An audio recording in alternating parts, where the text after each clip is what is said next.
इस टॉपिक में हम करने वाले हैं chemical test for aldehydes, ketone and carboxylic acid. तो स्टार्ट करेंगे टॉलेंट टेस्ट से। Tollens test aldehydes and ketone में डिफरेंशिएट करता है। ये आपके सामने मेंशन है। टॉलेंट टेस्ट पर्पज क्या है? To distinguish between aldehydes and ketones. आखिर टॉलेंस का रिएजेंट क्या है? एमोनिकल सिल्वर नाइट्रेट सॉल्यूशन, इसी को टॉलेंस रिएजेंट कहा जाता है। इस टॉलेंट रिएजेंट को इस फॉर्मूले से शो किया जाएगा। ये फॉर्मूला आप अच्छे से देख लीजिए, सिल्वर, एमोनिया, पूरा ब्रैकेट, ऊपर पॉजिटिव चार्ज। तो जब भी टॉलेंट टेस्ट की रिएक्शन आएगी आपको इस कॉम्प्लेक्स से टॉलेंस रिएजेंट शो करना है। टॉलेंस का नेचर, टॉलेंस रिएजेंट का नेचर क्या है? It is a mild oxidising agent. जैसे पोटेशियम परमैंगनेट होता है, पोटेशियम डाइक्रोमेट होता है, ये स्ट्रॉन्ग ऑक्सीडाइजिंग एजेंट होते हैं। लेकिन टॉलेंस रिएजेंट कैसा है? माइल्ड ऑक्सीडाइजिंग एजेंट है।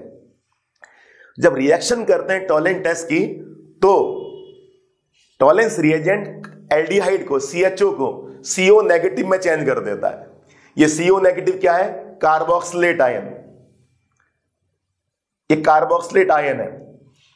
अब देखिए यहां पर एक ऑक्सीजन है, यहां पर दो ऑक्सीजन है। तो टॉलेंस रिएजेंट ने क्या किया है? CHO को ऑक्सीजन की सप्लाई की है।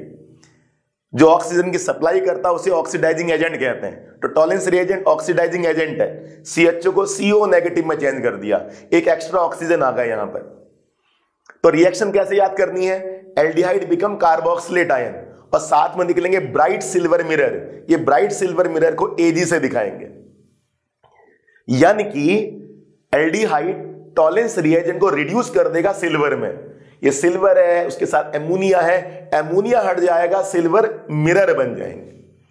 तो ये टॉलेंस रिएजेंट रिड्यूस होकर सिल्वर में चेंज हो गया। यही काम है एल्डिहाइड का टॉलेंस रिएजेंट के साथ।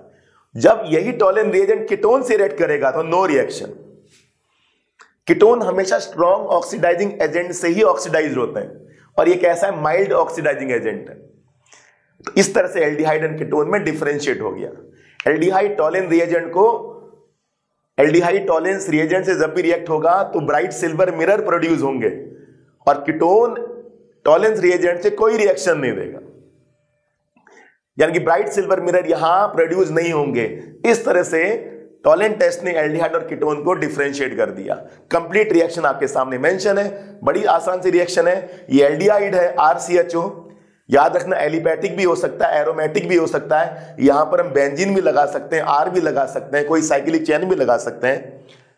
तो एल्डिहाइड ने किससे रिएक्ट किया? टॉलेंस रिएजेंट से। ये टॉलेंस रिएजेंट है, याद रखिए फॉर्मूला। और ये बेसिक मीडियम की रिएक्शन है। बेसिक मीडियम की रिएक्शन तो OH माइनस बेस को दिखा रहा है। ये रिएक्शन बेसिक मीडियम में कंप्लीट होगी। तो सिंपल है, एल्डिहाइड लेना है, टॉलेंस रिएजेंट लेना है और बेस लेना है। अब क्या होगा बताइए? अभी मैंने बताया था CHO become CO minus, CHO become CO minus. ये करना है, बड़ा सिंपल। CHO को CO माइनस कर देना है जब टॉलेंस रिएजेंट CHO से रिएक्ट होगा। बेसिक मीडियम की रिएक्शन है, OH माइनस जरूर दिखाना है। CHO बिकम CO माइनस, ये बन गया कार्बोक्सिलेट और साथ में पूरा टॉलेंस रिएजेंट रिड्यूस हो जाएगा सिल्वर मिरर में और एमोनिया बाहर निकल जाएगा और बाकी बचा कुचा वाटर बन जाएगा। आपने केवल इन्हीं दो पर ध्यान देना है ज्यादातर। ये दो लिख लोगे तो क्या प्रॉब्लम है? ये भी तो आसानी है। ये एमोनिया बाहर हो गया और वाटर बाहर हो गया, H और O मिलकर वाटर बन गया।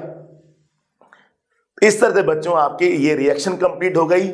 सिंपल सही बात है, बहुत सिंपल सी बात है। टॉलेंट टेस्ट क्या करता है? एल्डिहाइड एंड कीटोन में डिफरेंशिएट करता है। टॉलेंस रिएजेंट एल्डिहाइड को कार्बोक्सिलेट आयन में चेंज कर देता है, साथ में बनते ब्राइट सिल्वर मिरर। कीटोन ऐसा नहीं करता। रिएक्शन आपके सामने मेंशन है। अच्छा, एक कार्बोक्सिलिक एसिड है, मिथेनोइक एसिड। अब आप पहले मुझे बताइए, क्या कार्बोक्सिलिक एसिड टॉलेंट टेस्ट देगा? नहीं देगा।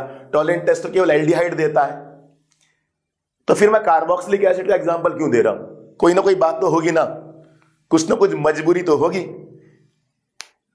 ये जो मिथेनोइक एसिड है, जिसको फॉर्मिक एसिड भी कहा जाता है, इसका कॉमन नेम है फॉर्मिक एसिड। IUPAC नेम है मिथेनोइक एसिड। इस मिथेनोइक एसिड COH ग्रुप है, ये टॉलेंट टेस्ट नहीं देना चाहिए। लेकिन इस मिथेनोइक एसिड में ये CHO ग्रुप भी तो है, ये CHO ग्रुप भी तो है। तो पूरी कार्बोक्सिलिक एसिड की फैमिली में, पूरी कार्बोक्सिलिक एसिड की फैमिली में अकेला मिथेनोइक एसिड ही है जो टॉलेंट टेस्ट देता है। तो ये बात याद रखना। तो अगर आपको मिथेनोइक एसिड और इथेनोइक एसिड में डिफरेंशिएट करने के लिए आया तो बताइए कैसे करेंगे डिफरेंशिएट। सिंपल है ना, इथेनोइक एसिड कार्बोक्सिलिक एसिड की फैमिली का सेकंड मेंबर है, ये टॉलेंट टेस्ट नहीं देगा, इसके पास CHO ग्रुप है ही नहीं। लेकिन CHO ग्रुप यहां तो है ना, ये देखिए CHO ग्रुप, किसमें CHO ग्रुप है? मिथेनोइक एसिड में। तो एल्डिहाइड के अलावा कार्बोक्सिलिक एसिड का जो पहला मेंबर होता है मिथेनोइक एसिड, वो भी टॉलेंट टेस्ट देता है। तो ये भी सिंपल है, ये किसमें चेंज हो जाएगा? कार्बोक्सिलेट आयन में, SCO- में चेंज हो जाएगा, प्लस ब्राइट सिल्वर मिरर बनेंगे। ये ऐसा नहीं कर पाएगा। तो जब भी केमिकल टेस्ट लेना हो बीच में एक लाइन डालिएगा, यहां मिथेनोइक एसिड का फॉर्मूला, यहां इथेनोइक एसिड का फॉर्मूला, इसको यहां मिथेनोइक एसिड लिखिए, यहां इथेनोइक एसिड लिखिए, यहां टॉलेंस रिएजेंट डाल दीजिए, Tollens reagent TR, Tollens reagent, और जैसे टॉलेंस रिएजेंट डालेंगे तो ये बन जाएगा format ion, SCO- carboxylate ion बन जाएगा, ब्राइट सिल्वर मिरर मिलेंगी। यहां पर टॉलेंस रिएजेंट डालेंगे तो नो रिएक्शन हो जाएगी। ये बात मैं बताना चाहता हूं, एल्डिहाइड के अलावा मिथेनोइक एसिड भी टॉलेंट टेस्ट देता है। टॉलेंट टेस्ट की तरह फैलिंग टेस्ट भी एल्डिहाइड एंड कीटोन को डिफरेंशिएट करता है। एल्डिहाइड फैलिंग टेस्ट को देगा, कीटोन फैलिंग टेस्ट को नहीं देगा। कीटोन के अलावा एक ऐसी कैटेगरी है एल्डिहाइड की जो फैलिंग टेस्ट को नहीं देता है। वो कौन सी कैटेगरी है? Aromatic aldehyde. एरोमेटिक एल्डिहाइड का एग्जांपल है बेंजील्डिहाइड। तो जैसी बेंजील्डिहाइड फैलिंग रिएजेंट से रिएक्ट करेगा तो नो रिएक्शन आंसर है। बावजूद CHO है लेकिन एरोमेटिक एल्डिहाइड है। कीटोन भी फैलिंग रिएजेंट से नो रिएक्शन देता है। और नॉर्मल एल्डिहाइड जो एरोमेटिक ना हो वो फैलिंग रिएजेंट से रिएक्ट करेगा तो CHO क्या बन जाएगा? कार्बोक्सिलेट, वही जो टॉलेंस रिएजेंट में हो रहा था। टॉलेंस रिएजेंट CHO को कार्बोक्सिलेट में चेंज कर रहा था, फैलिंग रिएजेंट भी CHO को कार्बोक्सिलेट में चेंज करेगा। और साथ में आएगा brick red precipitate. Brick red precipitate किसका होता है? CU2O का होता है, क्यूप्रस ऑक्साइड कहते हैं इसे। तो बताओ फैलिंग रिएजेंट जब एल्डिहाइड में जाता है तो क्या होता है? एल्डिहाइड बन जाता कार्बोक्सिलेट आयन और साथ में आता है brick red PPT of cuprous oxide CU2O। कौन कौन नहीं देगा? कीटोन नहीं देगा, एरोमेटिक एल्डिहाइड नहीं देगा। एरोमेटिक एल्डिहाइड कौन है? बेंजील्डिहाइड। अब बच्चों देख लेते हैं फैलिंग रिएजेंट क्या होता है। फिर तो रिएक्शन तो आसान है, ये तो करना है रिएक्शन में, और क्या करना है? CHO को बना देना CO- प्लस बना देना CU2O। फैलिंग रिएजेंट को रिप्रेजेंट किया जाता है इससे, क्यूप्रिक आयन, इसे क्यूप्रिक आयन कहते हैं। और OH- बेसिक मीडियम की रिएक्शन है। टॉलेंस रिएजेंट भी क्या है? बेसिक मीडियम की रिएक्शन है। OH- बता रहा बेसिक मीडियम की रिएक्शन है। तो क्या हुआ बच्चों बताओ? CHO बन गया CO- और CU2+ बन गया CU2O, ब्रिक रेड PPT, और जो बचा कुछ है वो वाटर बन गया। कितनी आसान रिएक्शन है फैलिंग रिएजेंट की, कितनी आसान। इन दोनों को मिला के फैलिंग रिएजेंट, इन दोनों से फैलिंग रिएजेंट रिप्रेजेंट होता है। फैलिंग रिएजेंट को आप इन दोनों से शो करेंगे, किससे? क्यूप्रिक आयन और OH-। Cupric ion CU2+, OH- ion जानते हैं बेस होता है। ये दोनों मिलकर फैलिंग रिएजेंट को रिप्रेजेंट करेंगे। टॉलेंस रिएजेंट को कौन रिप्रेजेंट करेगा? ये रिप्रेजेंट करेगा, और OH- रिप्रेजेंट करेगा। ये याद रखिए, ये प्लस OH- टॉलेंस रिएजेंट को रिप्रेजेंट करेगा। CU2+ OH- मिलकर फैलिंग रिएजेंट को रिप्रेजेंट करेगा। वहां बनेगा ब्राइट सिल्वर मिरर और यहां बनेगा रेड PPT CU2O। अब थोड़ा और डिटेल पढ़ लेते हैं फैलिंग रिएजेंट के बारे में। सॉल्यूशन A सॉल्यूशन B को मिला दो तो फैलिंग रिएजेंट बन जाता है। सॉल्यूशन A कौन है? Solution A aqueous copper sulphate. Aqueous copper sulphate, पानी में घोला गया कॉपर सल्फेट। पानी में जब कॉपर सल्फेट घुलेगा तो क्या बनेगा? CU2+। ये CU2+ आप यहां देख पा रहे हो,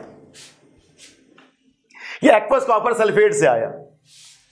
लेकिन दिक्कत क्या होती है? पानी में कॉपर CU2+ जो है वो प्रेसिपिटेट बना देता है।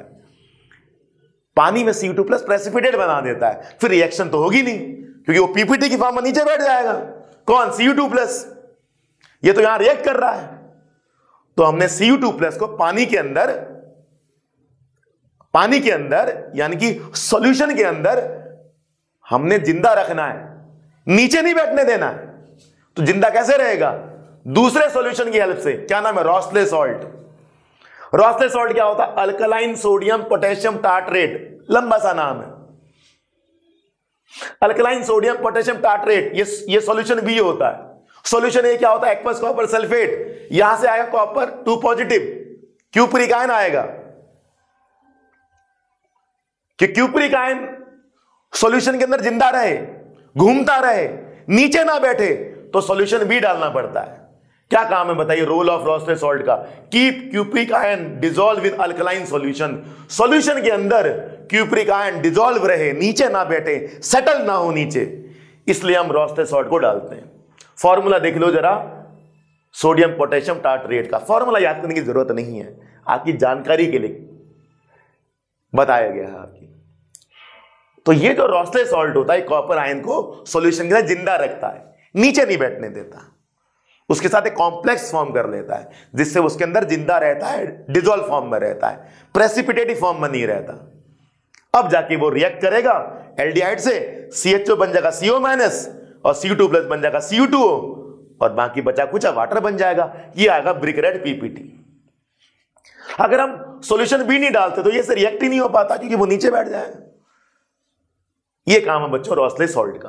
तो दो सॉल्यूशन को मिलाकर बनता Fehling reagent, solution A solution B, और रोल बता दिया रॉसले सॉल्ट का क्या है। कौन कौन नहीं देगा? कीटोन स्ट्रेस को नहीं देगा और बेंजल्डिहाइड स्ट्रेस को नहीं देगा। ये आपको अच्छे से याद करना है। तीसरा टेस्ट है सोडियम बाइकार्बोनेट टेस्ट। अब हम करेंगे कार्बोक्सिलिक एसिड के लिए टेस्ट। कार्बोक्सिलिक एसिड के लिए जो टेस्ट परफॉर्म किया जाता है उसे कहते हैं सोडियम बाइकार्बोनेट या सोडियम कार्बोनेट टेस्ट। जब भी कार्बोक्सिलिक एसिड के साथ सोडियम बाइकार्बोनेट या सोडियम कार्बोनेट रिएक्ट होगा तो कार्बन डाइऑक्साइड की ब्रिस्क एफरवेसेंस रिलीज होगी।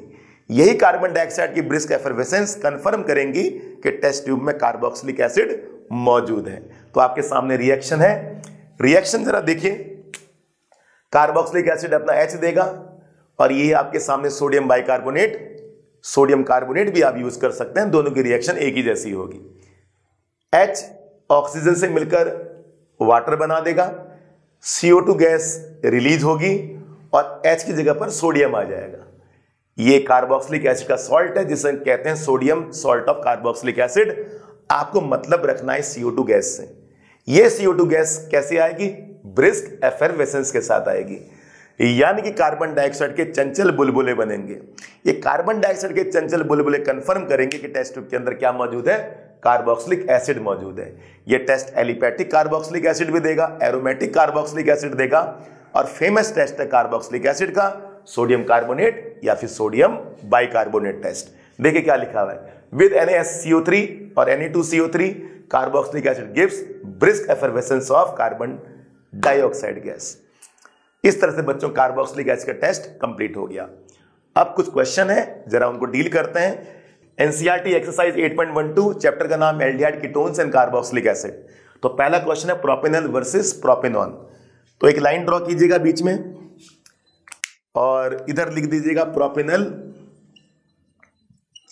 इधर लिख दीजिएगा प्रोपेनॉन। एग्जाम में आप ऐसे ही दिखाएंगे टेस्ट को, केमिकल टेस्ट ऐसे शो होंगे। प्रोपेनॉल फेवरेट आपका CH3CH2CHO, कीटोन है आपका CH3COCH3 प्रोपेनॉन एक कीटोन होता है, ऐसा होता है।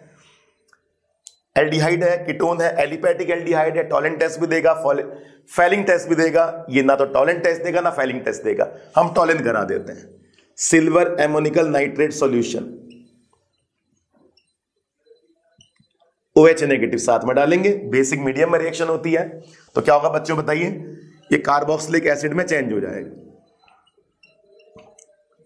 कार्बोक्सिलिक आयन में चेंज हो जाएगा और निकलेगा ब्राइट सिल्वर मिरर, Ag बन जाएगा आपका ब्राइट सिल्वर मिरर। यहां लिख दीजिएगा ब्राइट सिल्वर मिरर। ये जब टॉलेंस रिएजेंट से रिएक्ट करेगा, टॉलेंट रिएजेंट का फॉर्मूला लिख देंगे आप, no reaction, no bright silver mirror, ऐसे टेस्ट देता है। नीचे रिमार्क जरूर डालिएगा, propanol is aldehyde so gives bright silver mirror with Tollens reagent. Propanol is a ketone does not give bright silver mirror with Tollens reagent. खत्म, कितना आसान है। अगला phenol versus benzoic acid. Phenol versus benzoic acid कैसे करेंगे बताइए? Phenol और benzoic acid का टेस्ट कैसे करेंगे? अभी किया था हमने बेंजोइक एसिड के लिए, कार्बोक्सिलिक एसिड के लिए। फिर से फिनॉल यहां लिख देंगे, बेंजोइक यहां लिख देंगे। जल्दी जल्दी, फिनॉल कार्बोक्सिलिक एसिड तो नहीं है ये, लेकिन बेंजोइक तो कार्बोक्सिलिक है ना, तो जब भी इसमें सोडियम बाइकार्बोनेट डालेंगे, इसमें सोडियम बाइकार्बोनेट डालेंगे, CO2 गैस रिलीज नहीं होगी, नो CO2 गैस। इसमें CO2 गैस रिलीज हो जाएगी with brisk effervescence. Simple reaction देंगे, H हटा देंगे, सोडियम लगा देंगे, CO2 प्लस वाटर बना देंगे। रिमार्क देंगे benzoic acid carboxylic acid will give brisk effervescence of CO2 gas with sodium bicarbonate. Phenol is not a carboxylic acid, so does not give brisk effervescence of carbon dioxide gas with sodium bicarbonate. Simple chemical test हो गया। अगला देखिए benzoic versus ethyl benzoate. Ethyl benzoate, benzoic acid यही test देगा, यहां लिख देंगे ethyl benzoate. Ethyl benzoate का फॉर्मूला पता है? नहीं पता, कोई बात नहीं, हम बताएंगे आपको। इथाइल बेंजोएट ये रहा, COC2H5, CO2H, ये इथाइल बेंजोएट है। क्या ईस्टर है? ईस्टर सोडियम बाइकार्बोनेट टेस्ट नहीं देता, सोडियम बाइकार्बोनेट टेस्ट केवल बेंजोइक एसिड देता है। इसको यहां लिखेगा, यहां इसे लिखिएगा, no CO2 gas, benzoic acid CO2 gas with brisk effervescence. Reaction पूरी होनी चाहिए, H हटा देंगे, Na लगा देंगे, प्लस वाटर बना देंगे। अगला benzaldehyde versus acetophenone. Benzaldehyde versus acetophenone. Benzaldehyde पूरा लिख दीजिएगा नाम, एसिडोफिनॉल पूरा नाम लिख दीजिएगा यहां पर, ठीक है। स्ट्रक्चर मैं बना देता हूं, CHO एरोमेटिक है, फैलिंग टेस्ट नहीं देगा, याद रखिएगा। एसिडोफिनॉल COCH3 कीटोन है, ना टॉलेन देगा ना फैलिंग देगा, तो टॉलेन से हम लोग कर लेते हैं। टॉलेन रिएजेंट डालेगा यहां पर, टॉलेन रिएजेंट डालेगा यहां पर। टॉलेन रिएजेंट का फॉर्मूला आपको पता है, AgNH3 ब्रैकेट के ऊपर प्लस OH माइनस, क्या देगा? ब्राइट सिल्वर मिरर, ब्रैकेट में लिख देगा bright silver mirror, no reaction at all. लिखिएगा remark, acetophenone is a ketone, does not give bright silver mirror with Tollens reagent. Benzaldehyde is a aldehyde, an aldehyde gives bright silver mirror with Tollens reagent. खत्म। ये question मैंने अपनी ओर से दिया है, methanoic acid versus ethanoic acid, इसको तो हम यहां कर लेंगे। Methanoic acid Ma, ethanoic acid Ea, पूरा लिखेगा। Methanoic acid favourite, ethanoic acid CH3COH। बताइए, दोनों ही सोडियम बाइकार्बोनेट देंगे, दोनों ही COH हैं भैया, दोनों ही COH हैं, दोनों ही सोडियम बाइकार्बोनेट देंगे, तो टेस्ट कैसे होगा फिर? याद रखिए इसमें CHO ग्रुप भी है, कि टॉलेंस रिएजेंट का टेस्ट दे देगा, टॉलेंट टेस्ट दे देगा। अकेला कार्बोक्सिलिक एसिड जो टॉलेंट टेस्ट देता है मिथेनोइक, क्या बनाएगा? फॉर्मेट आयन बना देगा, formate ion plus bright silver mirror, Tollens reagent डालिएगा, no reaction, no bright silver mirror. कितना इंटरेस्टिंग है। एक और टेस्ट कर लेते हैं, ठीक है। वो टेस्ट है बेंजल्डिहाइड वर्सेस इथेनॉल। पेपर में आ गया तो बहुत बच्चों को दिक्कत हो सकती है। बेंजल्डिहाइड, इथेनॉल पूरा लिखिएगा, ठीक है। बेंजल्डिहाइड मैंने चलिए लिख देता हूं आपके लिए। बताइए, what is a benzaldehyde? Benzene के ऊपर CHO। What is ethanol? CH3CH। क्या करेंगे? टॉलेंट टेस्ट तो दोनों ही देंगे, दोनों ही टॉलेंट टेस्ट देंगे, तो टॉलेंट नहीं कराएंगे, फैलिंग रिएजेंट डाल देते हैं, फैलिंग्स रिएजेंट डाल देते हैं। एरोमेटिक एल्डिहाइड फैलिंग रिएजेंट का टेस्ट नहीं देता, फैलिंग टेस्ट नहीं देता। एलिफेटिक एल्डिहाइड फैलिंग टेस्ट देता है, तो क्या बनेगा? Brick red PPT of CU2, और ये brick red PPT of CU2 नहीं देगा। एलिफेटिक फैलिंग रिएजेंट क्या है? सबको होना चाहिए मालूम, copper 2 plus OH negative. CHO बन जाएगा CO माइनस, एक निकल जाएगा वाटर। इस तरह से बच्चों के केमिकल टेस्ट आपके सामने मौजूद है। एक और कंटेंट के साथ हाजिर होंगे। Thanks for watching this.